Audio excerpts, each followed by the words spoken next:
tarde, muito boa tarde a você que dedica o seu tempo aos estudos. Eu sou a advogada Suelma Pinheiro e hoje nós iremos falar sobre a desconsideração da personalidade jurídica. Pois bem, antes de adentrarmos ao nosso tema principal, eu quero recordar com vocês um pouquinho da nossa aula do vídeo anterior. É sabido que a pessoa jurídica adquire a sua personalidade no momento em que ela registra o seu ato constitutivo. Ato constitutivo esse que se dá através do estatuto ou do contrato social. Lembrando ainda que no momento em que a pessoa jurídica adquire a sua personalidade, ela adquire também autonomia e independência, o que significa dizer que o patrimônio da pessoa jurídica, os bens da pessoa jurídica, não se confundem com os bens de seus sócios, ou seja, os bens dos sócios não responderão pelas dívidas da pessoa jurídica. Essa é a nossa regra geral. Só que, como toda regra tem a sua exceção, surgiu então o incidente da desconsideração da personalidade jurídica, que é o tema que nós iremos tratar a partir de agora. A desconsideração surgiu para que seja evitado a fraude contra credores, para impedir que a pessoa jurídica lese os seus credores. Só que para que nós estejamos diante de uma desconsideração, é necessário observarmos alguns requisitos. Requisitos estes que estão previstos no artigo 50 do nosso Código Civil Brasileiro. Esses requisitos são pedido expresso feito pela parte ou feito pelo próprio Ministério Público quando couber intervir, e tem que ter uma acumulação do abuso da personalidade. E o abuso da personalidade se configura através do desvio da finalidade ou da confusão patrimonial. Abuso da personalidade é quando, por exemplo, você encontra uma pessoa jurídica que tem a finalidade de vender medicamentos e ela começa a vender no seu estabelecimento comercial carne. É isso mesmo, ela desvia sua finalidade, ela assume uma atividade que não condiz com a sua finalidade. E nós estaremos diante da confusão patrimonial no momento em que você não consegue mais distinguir o que é o patrimônio, o que são os bens da pessoa jurídica e o que são os bens dos sócios daquela pessoa jurídica. Os sócios, eles misturam seu patrimônio a tal ponto com o patrimônio da pessoa jurídica que você não consegue discernir, você não distingue o que pertence a cada uma das partes.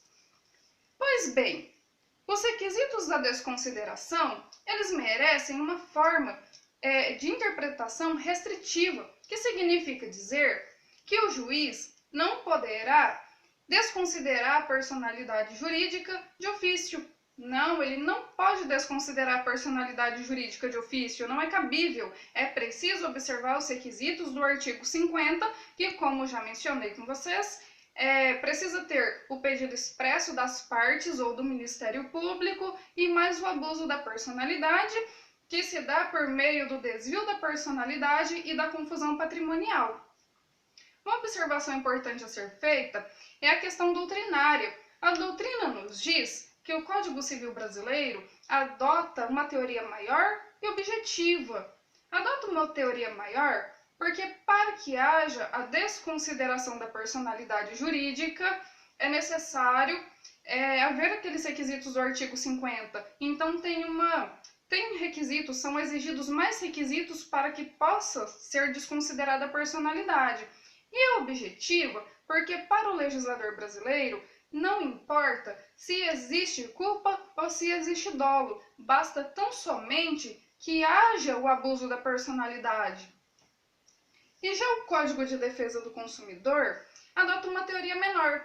É uma teoria menor porque não exige a observância dos requisitos do artigo 50, exige apenas que a pessoa jurídica esteja obstando, que ela provoque obstáculos ao ressarcimento de valores. Basta só isso. Não precisa observar o artigo 50, não precisa haver o abuso da personalidade. E nós poderemos, então, pedir a desconsideração da personalidade jurídica. Aí você me pergunta, Suelma, e como fica a hipótese trabalhista, nós devemos aplicar a legislação do Código Civil ou nós aplicamos o CDC? Te respondo. A nossa CLT, ela é omissa, ela não trata sobre o assunto. Então, cabe a nós utilizarmos do artigo 8º da CLT, que nos possibilita a aplicação subsidiária da nossa legislação comum, que seria o nosso Código Civil ou o nosso Código de Processo Civil. Entretanto, como eu disse a vocês, o Código Civil ele adota uma teoria maior. Então, isso serve como obstáculo à aplicação na esfera trabalhista, porque nós teríamos que ter uma observância maior dos requisitos e a nossa justiça trabalhista é uma justiça célere. E o Código Civil, ele causaria, sim, um obstáculo a essa celeridade. Portanto, nós devemos utilizar o CDC, no artigo 28, parágrafo 5º do CDC, que adota a teoria menor. Então, a justiça trabalhista adota a teoria menor prevista pelo artigo 28, parágrafo 5º do CDC. E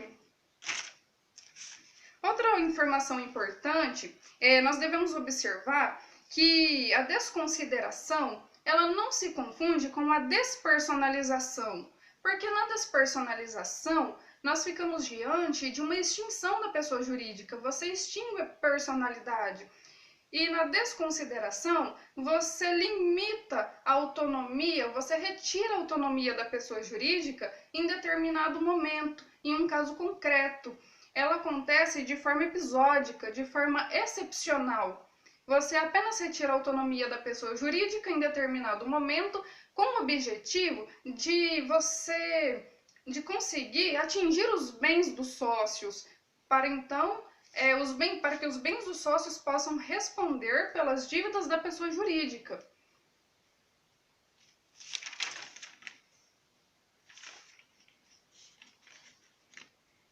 Conforme o enunciado 284 do CJF, a desconsideração ela pode atingir qualquer modalidade de pessoa jurídica, inclusive as que não possuem finalidade lucrativa.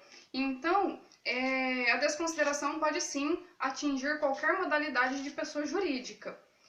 E também o enunciado 285 do CJF diz que a desconsideração pode ser arguida pela própria pessoa jurídica. Aí você me pergunta, pela própria pessoa jurídica? Mas como assim? Eu te explico.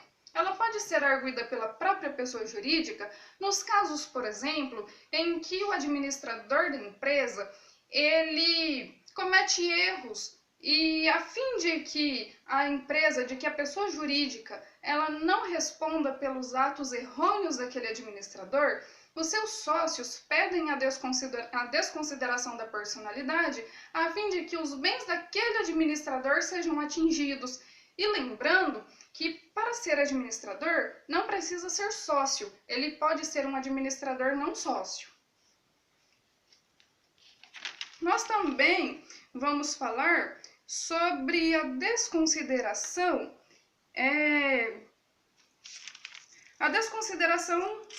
inversa. A desconsideração, também chamada indireta. E quem trata sobre a desconsideração inversa é o capítulo 4 do novo Código de Processo Civil, em seu artigo 133, parágrafo 2º. Também temos aí o enunciado 283 do CJF e o informativo 440 do STJ. Modalidade inversa ou indireta da desconsideração é a inversão, é o contrário do que nós estudamos até agora, porque até agora nós estudamos que pelo artigo 50 você desconsidera a personalidade jurídica, com o objetivo de você atingir os bens dos sócios. E na modalidade inversa, você vai desconsiderar a pessoa física para alcançar o patrimônio da pessoa jurídica. Então essa é a inversão, essa é a modalidade indireta da desconsideração. Te dou um exemplo. Você vai aplicar, por analogia, o artigo 50 do Código Civil. O exemplo seria o seguinte: João, casado com Ana, ele percebe que o seu casamento não vai muito bem e ele passa a temer pelo divórcio. Temendo pelo divórcio, João passa a reduzir a participação de Ana na empresa. E para evitar que em futuro divórcio Ana receba todos os seus direitos, com o objetivo de reduzir o patrimônio, a sua participação, a participação de Ana, ele deixa de adquirir bens em nome próprio, ele passa a adquirir bens em nome da própria pessoa jurídica. Então ele não adquire mais bens em seu nome, e sim patrimônio em nome da pessoa jurídica. Diante de um possível divórcio, ao ser prejudicada em sua ameação, Ana pode pedir então a desconsideração da personalidade, que no caso seria a desconsideração da pessoa física, para que ela atinja a pessoa jurídica, a fim de receber a sua parte. Outro dado importante é que, no caso da desconsideração, não existe um prazo certo. A desconsideração, conforme o STJ, no seu informativo 468, diz que a desconsideração pode ocorrer em qualquer fase processual e a qualquer tempo, desde que observados o devido processo legal e observado ainda o contraditório. E para finalizar, eu gostaria de falar com vocês um pouco sobre a desconsideração sucessiva. Desconsideração sucessiva é quando você tem a desconsideração direta e a desconsideração indireta. Eu vou dar um exemplo. Nós temos a pessoa jurídica A, os sócios, com medo de que ocorra a desconsideração da personalidade e que seus bens venham a ser atingidos, eles passam os seus bens à empresa, a pessoa jurídica B. E no caso, a pessoa física, que são sócios, poderão sofrer a desconsideração a fim de que o patrimônio da pessoa jurídica B sejam atingidos. Então percebam, nós desconsideramos a pessoa jurídica A fim de adentrar, de atingir os bens da pessoa física, que são sócios, e posteriormente, como eles desviaram seu patrimônio à pessoa jurídica B, nós iremos então desconsiderar a pessoa física, que são sócios, a fim de alcançar o patrimônio da pessoa jurídica B. Então, pessoal, era só isso. A nossa aula termina por aqui e até o próximo vídeo.